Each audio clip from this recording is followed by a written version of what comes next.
A very good morning to all my dear students. Today I am going to continue your history. Chapter number 1, Facing Changes Through 1000 Years. Okay? तो हमने previous video में क्या पढ़ा था कि map किसने बनाया और वो कैसा बना था. वो पहला जो मैप था वो एल इड्रिस ने बनाया था और एल इड्रिस ने जो मैप बनाया था वो कैसा था, उल्टा था. उल्टे का मतलब क्या था कि जैसे हम आज की डेट में जो मैप पढ़ते हैं वो नॉर्थ और साउथ ऐसे होता है, ठीक है. लेकिन जो एल इड्रिस का मैप था उसका जस्ट ऑपोजिट क्या था कि वो साउथ ऊपर में रखना पड़ता था हमको और नॉर्थ नीचे में रखना पड़ता था, तो उसके अकॉर्डिंग हम मैप को समझ सकते थे.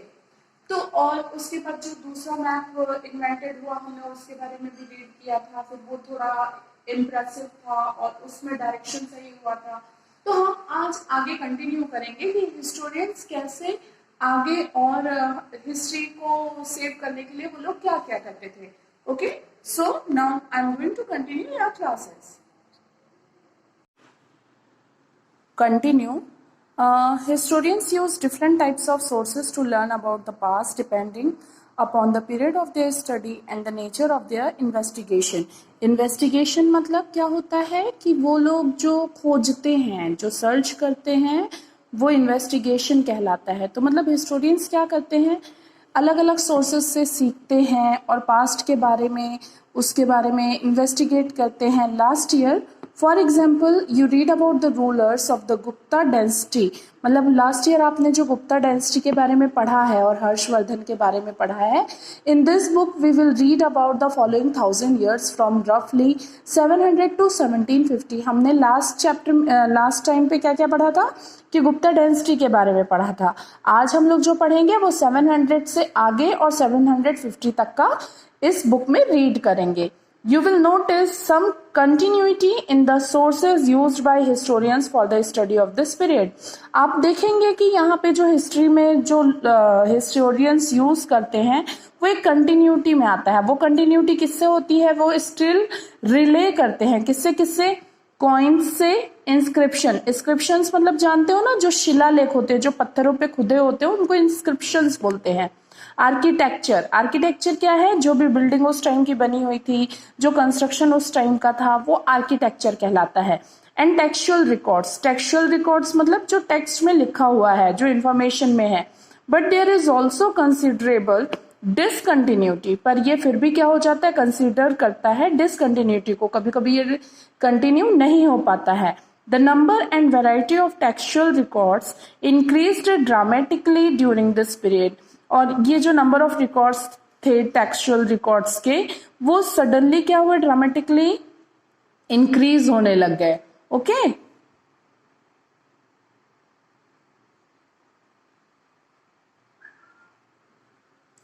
the number and variety of they slowly displaced other types of available information. Through this period, paper gradually become cheaper and more widely. मतलब क्या हुआ था, इस टाइम पे जो पेपर्स थे वो बहुत ही अचानक से रेट कम हो गए थे और वाइडली अवेलेबल हो गए थे, मतलब बहुत ज्यादा मिलने लग गया था. People used it to write holy text. मतलब इस टाइम पे जो होली टेक्स्ट रहता था ना, मतलब पवित्र ग्रंथों को लिखने में लोग इसको क्या कर रहे थे, यूज कर रहे थे. ठीक है. Chronicles of rulers, letters and teachings of saints, patients and judicial records and for registers for accounts and taxes. मतलब ये लोग किस किस चीज के लिए यूज कर रहे थे, देखो, होली टेक्स्ट के लिए, रूलर्स के क्रॉनिकल्स बनाने के लिए, मतलब उनका इतिहास लिखने के लिए. क्रॉनिकल्स का मतलब क्या होता है, उनका इतिहास लिखने के लिए. Letters and teaching of cents, मतलब जो भी लेटर्स होते थे या सेंट्स की जो टीचिंग्स होती थी उनको लिखने के लिए. Patience and judicial records. Patience मतलब, हाँ, पेशेंस मतलब जो याचिकाएं होती थी, मतलब जो आवेदन होते थे वो सब. और ज्यूडिकल मतलब न्याय से रिलेटेड, तो वो रिकॉर्ड्स रखने के, रजिस्टर करने के, अकाउंट्स और टैक्सेस लिखने के. Manuscripts were collected by wealthy people. Manuscripts जो होते थे वो कौन कलेक्ट करता था, जिनके पास बहुत पैसे होते थे. Rulers, monasteries and temples. Monasteries मतलब जो मठ होते थे, मतलब जो भी साधु लोग मठ में रहते थे, आश्रम में रहते थे, वो मोनेस्ट्रीज कहलाते थे. टेम्पल्स मतलब You know the meaning of temple, mandir. They were placed in libraries and archives. Libraries and archives. Libraries मतलब ग्रंथालय जहाँ पे भी इन सब चीज़ों को रखा जाता था, और आर्चिव्स मतलब पुराने लेखों को जो सेव किया जाता था. This manuscripts and documents provide a lot of detailed information historians, but they are also difficult to use. मतलब ये लॉट्स ऑफ इंफॉर्मेशन तो दे रहे थे सारे हिस्टोरियंस को, लेकिन उसके बावजूद भी इनको यूज करना बहुत ही कठिन था. There was no printing press in those days, so scribes copied manuscripts by hand. मतलब जो उस टाइम का लोग थे, उन लोगों के पास क्या था, मैन्युस्क्रिप्ट्स लिखने के लिए प्रिंटिंग प्रेस नहीं थे, तो वो लोग किससे लिखते थे, हाथ से लिखते थे. If you have ever copied a friend homework, you would know that this is not a simple exercise. यदि हम सिंपल वे में, यदि हम अपने उसमें वो करते हैं, अपने फ्रेंड की होमवर्क की कॉपी करते हैं, तो भी आप समझ सकते हो वो कितना कठिन होता है. क्यों हार्ड होता है? क्योंकि कभी कभी हमको अपने फ्रेंड्स की हैंडराइटिंग समझ में नहीं आती है, हमको कोशिश करना पड़ता है कि ये क्या लिखा है. As a result there is small but significant difference in your copy of your homework and your friend's work. मतलब ये थोड़ा सा एक डिफरेंस आ ही जाता है आपके और आपके फ्रेंड के वर्क में.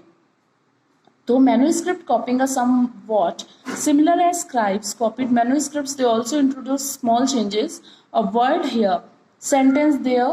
These small differences grew over countries copying until manuscripts of the same text. ठीक है, मतलब ये जो सेम टेक्स्ट था उसको थोड़ा सा कॉपी करने में थोड़ा सा प्रॉब्लम आता था. मैन्युस्क्रिप्ट्स मतलब आप लोग जानते हो ना, लास्ट टाइम पढ़े थे. मैन्युस्क्रिप्ट्स मतलब क्या होता है, हैंड रिटन जो बुक्स रहती हैं. ठीक है, सेम टेक्स्ट बिकम सब कॉन्टिनेंटली. सब कॉन्टिनेंटली मतलब काफी हद तक ये सेम तो बन जाता है, पर फिर भी एक दूसरे से अलग होता है. This is the serious problem because we rarely find the original manuscript of the author today. और ये बहुत ही कठिन होता है, बहुत ही कम ऐसा होता है कि हमको ओरिजिनल वाला जो मैन्युस्क्रिप्ट है वो मिल पाए. We are totally dependent upon the copies made by later scribes. As a result, historians have a read different manuscript versions of the same text to guess what the author and originally written. मतलब ये थोड़ा सा कठिन काम हो जाता है और बहुत ही हार्ड होता है कि लोग ये समझ पाएं कि, और या समझ पाएं या उसको सोच समझ के लिख पाएं कि क्या लिखा हुआ है. On occasion of authors revised the chronicles at different time. The 14th century chronicler Ziauddin भरनी wrote his chronicle first in 1356. जो जियाउद्दीन भरनी था उसने 1356 में अपना पहला chronicle लिखा. ठीक है, और अनदर वर्जन 2 years later, और उसने जो दूसरा वर्जन लिखा उसको 2 साल के बाद लिखा. The two differ from each other but historians did not know about the existence of the first version until the 1960. उनको नया तो मिला हिस्टोरियंस को, लेकिन फिर भी वो जो फर्स्ट वर्जन था उन्होंने 1960 तक के उनके समझ में ही नहीं आता था. It's remind lost in large library collection. और हिस्टोरियंस को ये जो लोग हैं हिस्टोरियन, मतलब उनको लगता है हिस्टोरियंस को कि ये गुम गया है लार्ज लाइब्रेरी कलेक्शन से. Okay students, so I think this is enough for you today. और यदि आप लोगों को कोई भी डाउट या कुछ भी प्रॉब्लम आती है तो आप लोग कभी भी पूछ सकते हो मेरे से. ठीक है, so this is your today's class and I am going to give some words to you that is hard word and you have to learn this also. Okay, so have a nice day.